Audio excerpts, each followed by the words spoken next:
मैं धनराज सर और आज की क्लास में कुछ यूनिक होने वाला है।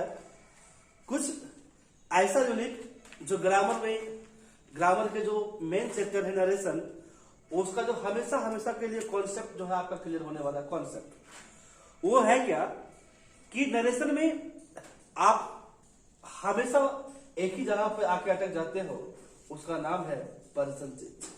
पर्सन कि सर सब कुछ होता है लेकिन पर्सन चेंज नहीं होता। पर्सन चेंज में परेशानी होती है। अक्सर आप देखोगे परिभाषा लंबा लंबा याद कर लिया, सब कुछ समझ गया, लिख लिया, कॉपी भर गई, लेकिन डायरेक्ट से इनडायरेक्ट और इनडायरेक्ट से डायरेक्ट में जब कन्वर्ट करने का जो समय आता है, उस समय उसको परेशानी जबरदस्त होती है। उसका नाम है पर्सन चेंज। Person change. तो स्टूडेंट्स, आज की क्लास में आप पूरे वीडियो अंत तक लगे रहिए, पॉइंट को नोट करते रहिए। आशा करते हैं कि आज के बाद आपको कभी भी पर्सन चेंज करने में कोई परेशानी नहीं होगी। पर्सन चेंज करने में परेशानी तभी ना होता है जब पर्सन पर ध्यान नहीं देते हो। तो थोड़ा बहुत मुझ पर, थोड़ा बहुत वीडियो पर, दोनों पर ध्यान दीजिए, कहीं कोई दिक्कत नहीं होगा। आपका हमेशा हमेशा के लिए पर्सन चेंज होता रहेगा। तो चलिए शुरुआत करते हैं आज का क्लास बिना समय गंवाए, और आशा करते हैं कि जबरदस्त होगा। जबरदस्त क्या होगा कि नरेशन का पर्सन में कभी आपको परेशानी नहीं होगी। हाउ टू चेंज पर्सन, ध्यान देंगे। तो आज का जो कॉन्सेप्ट है वो है how to change. How to change क्या भाई? तो person. How to change person. Person को किस प्रकार से हम कन्वर्ट करेंगे, तो उससे पहले मैं आपको फिर बताऊं, पिछले सेशन में मैं आपको बताया था, पिछले क्लास में आप लोगों ने सीखा कि नरेशन दो होता है। नरेशन अर्थात स्टेटमेंट, कथन, कहने के दो प्रोसेस, एक डायरेक्ट और दूसरा इनडायरेक्ट। डायरेक्ट और इनडायरेक्ट। फिर मैं आपको बताया था, आपने लिखा कि there are two part of direct narration. ध्यान दो, जैसे कि रानी सेज, रानी कहती है you are a teacher, you are a teacher. ध्यान देंगे, तो Rani says you are a teacher, Rani कहती है कि आप एक शिक्षक हैं। There are two part of direct narration, direct speech. Students, direct speech वो स्पीच होता है, अर्थात वो सेंटेंस जिसमें कॉमा और इन्वर्टेड कॉमा आपको मिलता है। ये अगर आपने अभी तक मेरा फर्स्ट वीडियो नहीं देखा, नरेशन का पार्ट 1 नहीं देखा, तो आप सबसे पहले पार्ट 1 देखिए, क्योंकि पार्ट 1 देखने के बाद ही आपको पार्ट 2 समझ में आने वाला है। नहीं तो फिर सावधान बाईस में सदी हो जाएगा, गोबर गणेश, कोई प्रॉफिट होने वाला नहीं है। तो हम चाहेंगे कि आप पहले पार्ट 1 देखें, फिर पार्ट 2, कहीं कोई दिक्कत नहीं होगी। तो मैं आपको बताया था कि कॉमा, इन्वर्टेड कॉमा जिसमें रहेगा उसको हम लोग बोलेंगे डायरेक्ट स्पीच। Direct speech. और डायरेक्ट स्पीच के जो है दो भाग होते हैं। कितने भाग होगा? 2 भाग। ये समझना बहुत जरूरी है पर्सन के लिए। तो इसमें एक क्या है, एक आपका कहलाता है रिपोर्टिंग स्पीच, या आप वर्ब जो कहिए। दूसरा क्या है, यह है रिपोर्टेड। ये क्या है? Reported speech. तो ध्यान देंगे, इसको हम लोग रिपोर्टिंग वर्ब भी कहते हैं। ऐसा इसलिए कि यह है आपका रिपोर्टिंग वर्ब। ध्यान दें, एक वो होता है जो इन्वर्टेड कॉमा के अंदर बंद होता है, उसको कहते हैं रिपोर्टेड स्पीच। एक जो उससे बाहर होता है उसको बोलते हैं रिपोर्टिंग स्पीच। ध्यान देंगे। तो अब क्या है कि ये है डायरेक्ट नरेशन। क्या है बाबू? Direct narration. और किस में जाएंगे हम लोग? डायरेक्ट से इनडायरेक्ट स्पीच में, इनडायरेक्ट नरेशन।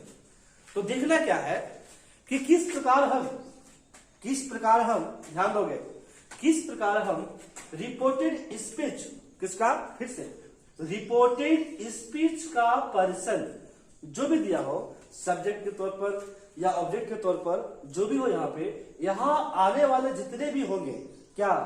पर्सन। और इसमें सब्जेक्टिव केस हो या ऑब्जेक्टिव केस हो, चाहे वो जो भी केस हो, ध्यान देंगे।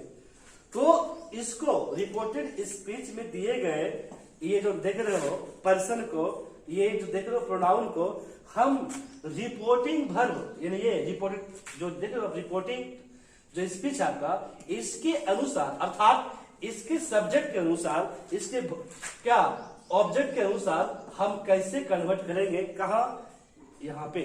तो एग्जांपल के तौर पर देखो कैसे, जैसे सपोज अगर आप आगे से सीखेंगे कि यदि रिपोर्टिंग वर्ब का टेंस सिंपल प्रेजेंट हो, ध्यान दोगे रिपोर्टिंग वर्ब में क्या लगा है, यहाँ पे एस लगा है, एस लगा है तो क्या हो गया सिंपल प्रेजेंट टेंस। मैं आपको बताया हूं पूरा टेंस, ध्यान देंगे। तो सिंपल प्रेजेंट टेंस अगर हो, ध्यान दो, यदि रिपोर्टिंग वर्ब का टेंस, रिपोर्टिंग स्पीच का टेंस जो है सिंपल प्रेजेंट हो, और रिपोर्टेड स्पीच, ये क्या है रिपोर्टेड स्पीच का सेंटेंस असर्टिव हो। चलिए क्या हो, सेंटेंस असर्टिव हो। तो असर्टिव सेंटेंस कब होता है, ध्यान दो, जब शुरुआत होती है सब्जेक्ट से और इसके अंत में मिलता है फुल स्टॉप।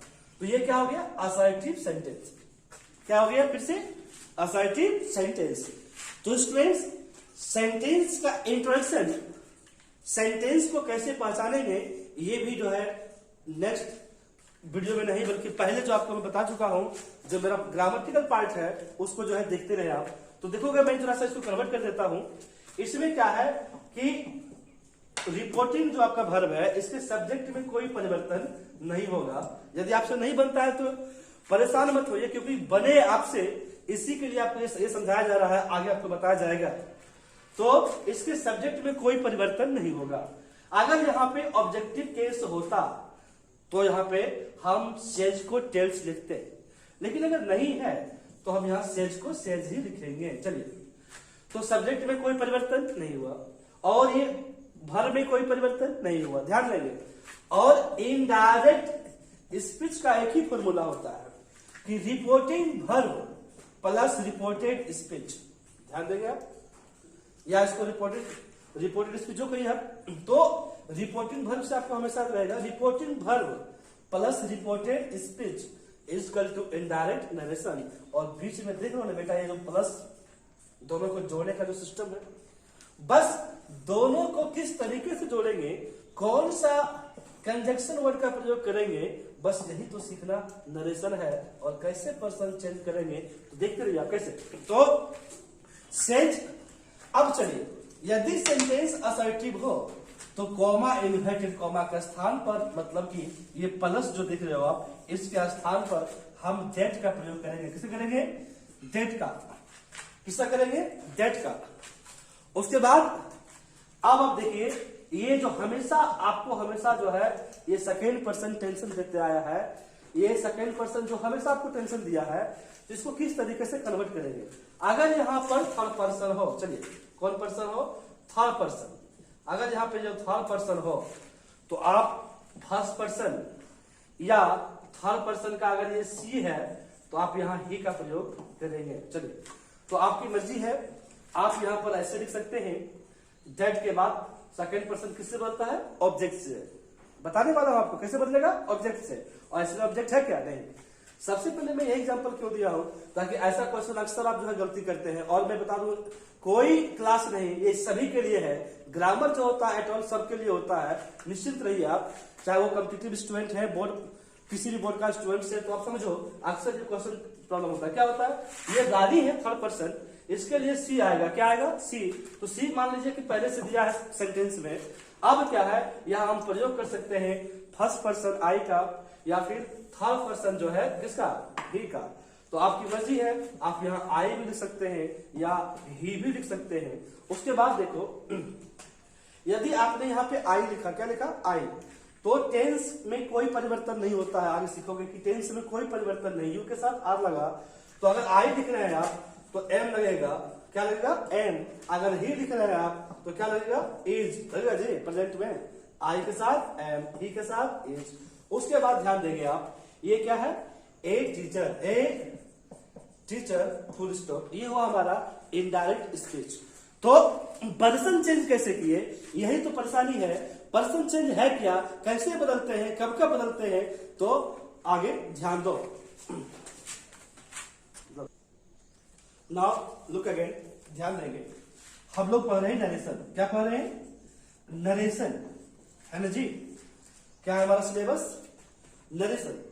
नरेशन में क्या है कि आप जो है नरेशन को नरेशन, क्या बाबू? नरेशन, ध्यान दें, नरेशन क्या पढ़ रहे हम लोग? नरेशन, यही तो है ट्रिक, नरेशन। तो मुझे बताइए नरेश ये क्या लिखा गया है? नरेश। और का सन माने क्या? बेटा। किसका बेटा? नरेश का बेटा। तो चलिए नरेश का बेटा नहीं बल्कि हर बेटे को समझना है क्या? नरेशन। क्योंकि नरेश देख रहे हो ना, किसी व्यक्ति का नाम, जिसको अंग्रेजी में हम लोग क्या कहेंगे? पर्सन। क्या कहेंगे? पर्सन। नरेश किसी व्यक्ति का नाम है और इसको हम लोग इंग्लिश में कहते हैं व्यक्ति को पर्सन। तो person is equal to son, SON। Person is equal to son, हो गया ना? अब आपको समझ में आ रहा है ना? पर्सन इज इक्वल टू सन। तो सन मनी इसको बोलेगा 1 इसको 2 और ये है आपका 3, 1 2 3। तो ध्यान दो कैसे होगा? ये है पर्सन यानी first person. First person subject के अनुसार, सेकेंड पर्सन ऑब्जेक्ट के अनुसार और third person no change. Third person no change. ध्यान देंगे मैं बात कर रहा हूं किसका? नरेशन। Narration, narration. और इसको क्या कहेंगे? नरेश को पर्सन। और पर्सन यानी क्या? SON, सन। 1 2 3 फॉर्मूला। तो फर्स्ट पर्सन सब्जेक्ट के अनुसार, सेकेंड पर्सन ऑब्जेक्ट के अनुसार और थर्ड पर्सन नो चेंज, कभी भी नहीं बदलेगा। अब ये फर्स्ट पर्सन क्या है, सेकेंड पर्सन क्या है, थर्ड पर्सन क्या है? तो क्लास हो चुका है, यूट्यूब पे वीडियो अवेलेबल है, आप वहां तक जाएं, लिंक में देखें, आपको लिंक मिलेगा, आप पहले उसको वॉच करें, फिर यहाँ कोई परेशानी आपको नहीं होगी। उसके बाद क्या आगे कि आगे देखो क्या है, ये है नरेशन। नरेशन में व्यक्ति हमेशा क्या बोलता है? ध्यान दो, क्या बोलता है? कोई भी एक सेंटेंस बोलता है, याद रखेंगे। नरेशन को हम लोग स्टेटमेंट कहते हैं। क्या कहते हैं? स्टेटमेंट, कथन। और यही कथन में कोई भी पर्सन जो है, स्पीकर, बोलने वाला जो होता है, वो एक सेंटेंस बोलता है। क्या बोलता है बाबू? सेंटेंस। चाहे वो सेंटेंस जो भी हो, सेंटेंस चाहे जैसा भी हो, लेकिन बोलचाल की भाषा में हम क्या बोलते हैं? सेंटेंस। जैसे बाबू यहां आप हमारी बात को सुनो, क्लास से बाहर जाओ, तुम आ जाओ, वो जाएगा, ध्यान देगा। तो ये सब क्या है? ये सब तो है सेंटेंस। तो स्पीकर जो है स्टेटमेंट में क्या बोलता है? सेंटेंस। क्या बोलेगा? सेंटेंस। सेंटेंस बोलेगा ना? तो ध्यान दो, सेंटेंस। तो ये क्या कहता है? कहता है कि सेंस और टेंस, यही है सेंटेंस। सेंस, टेंस यानी सेंटेंस। ध्यान दें। तो नरेशन करता है कि बेटा हम तो सीखने से पहले, नरेश करता है कि बेटा हमारे बेटे के बारे में जानने से पहले इसमें और क्या क्या चीजें हैं वो आप ध्यान दो। तो इसमें क्या है? ये कहता है कि सेंस प्लस टेंस। स्टूडेंट्स को नरेशन पढ़ने से पहले उसके पास टेंस का अपना सेंस होना चाहिए। किसका? टेंस का अपना सेंस होना चाहिए और प्लस साथ ही साथ सेंटेंस को भी पहचानने का तरीका उसे मालूम होना चाहिए। तो क्या क्या है हमारे पास? ध्यान देंगे। हमारे पास सबसे ज्यादा आया भाई कि आप सबसे पहले सेंटेंस को समझिए। किसके सेंटेंस को? तो मैं आपको बताया था कि डायरेक्ट नरेशन के 2 भाग, दोनों भाग के सेंटेंस को समझिए कि दोनों क्या कह रहा है। और सबसे अधिक आपको समझना है वो है रिपोर्टेड स्पीच। रिपोर्टेड स्पीच का सेंटेंस जैसे होगा, याद रखोगे, रिपोर्टेड स्पीच का सेंटेंस जैसा होगा, असर्टिव होगा तो असर्टिव फॉर्मूला, नेगेटिव फॉर्मूला, ध्यान देंगे, इंटरोगेटिव फॉर्मूला, उसके बाद क्या, इंपरेटिव, ऑब्जेक्टिव, एक्सक्लेमेटरी। तो जितने भी सेंटेंस है आपको मैं बताया हूं, वो सभी सेंटेंस को एक बार फिर से आप हमारा वीडियो को देखें, उसे शेयर करें, क्योंकि ये कह रहा है कि सबसे पहले नरेशन में आपको चाहिए सेंटेंस। उसके बाद ये कहता है कि बेटा आपके पास होना चाहिए सेंस। और किसका सेंस भाई? तो वो है टेंस। कम से कम आपको जो है टेंस भी समझना होगा। अब तब जाकर कहता है नरेश कि देखो, ये नरेश कह रहा है कि भाई तब जाकर पूरा होगा नरेशन। और क्यों? क्योंकि यहां आता है क्या? नरेश प्लस सन। नरेश प्लस सन। ये नरेश प्लस सन जो है आपको हेल्प करेगा तो कहीं कहीं क्या है कि अदर पार्ट ऑफ स्पीच भी आता है जो बदल जाता है, ध्यान दोगे तो इसका भी क्लास हम आपको बताएंगे। तो सेंटेंस का ज्ञान होना चाहिए, टेंस आप समझिए, नरेशन में पर्सन को कैसे बदलते हैं, तो नरेश प्लस सन का फॉर्मूला का ये जो है आप इसको समझिए। थोड़ा सा एग्जांपल मैं अभी आपको और बताने वाला हूं, ध्यान दो। जैसे डायरेक्ट से इनडायरेक्ट स्पीच में जब हम जाएंगे कन्वर्ट करते समय, रिपोर्टेड स्पीच, जिसका रिपोर्टेड स्पीच जो इन्वर्टेड कॉमा के अंदर बंद होता है, का पर्सन जो भी लिखा रहेगा आई यू ही सी जो भी हो, पर्सन रिपोर्टिंग वर्ब के जो पहले होता है, ध्यान देंगे, जो इन्वर्टेड कॉमा के बाहर होता है, रिपोर्टिंग वर्ब के अनुसार किस प्रकार बदलेंगे। तो मैं आपको बता दिया था कि SON 1 2 3 फर्स्ट पर्सन सब्जेक्ट के अनुसार, सेकेंड पर्सन ऑब्जेक्ट के अनुसार, थर्ड पर्सन नो चेंज। तो ध्यान दोगे ये फर्स्ट पर्सन में क्या आएगा, आई वी, किसके अनुसार, सब्जेक्ट के अनुसार। किसका सब्जेक्ट, जी हाँ, रिपोर्टिंग वर्ब का सब्जेक्ट। उसके बाद सेकेंड पर्सन किसके अनुसार, ऑब्जेक्ट के अनुसार, और थर्ड पर्सन जो होगा कहीं बदलेगा नहीं, चाहे वो ऐसे नेम हो जो भी हो, कहीं बदलने वाला नहीं है, नो चेंज। अब हम एग्जाम्पल के जरिए समझेंगे कि कैसे पर्सन को चेंज करेंगे, क्योंकि यही तो तगड़ा है, बिना एग्जाम्पल सब कुछ बेकार है। एग्जाम्पल तो ध्यान दो, डायरेक्ट से इनडायरेक्ट, क्यों भाई डायरेक्ट, क्योंकि इसमें क्या है, कॉमा और इन्वर्टेड कॉमा। तो मैं क्या कहा था कि इसको हटाकर दोनों को जोड़ना, किसको जोड़ना, रिपोर्टिंग वर्ब को और रिपोर्टेड स्पीच को। जब दोनों को एक साथ जोड़ेंगे ये बन जाएगा इनडायरेक्ट स्पीच, बन जाएगा ना।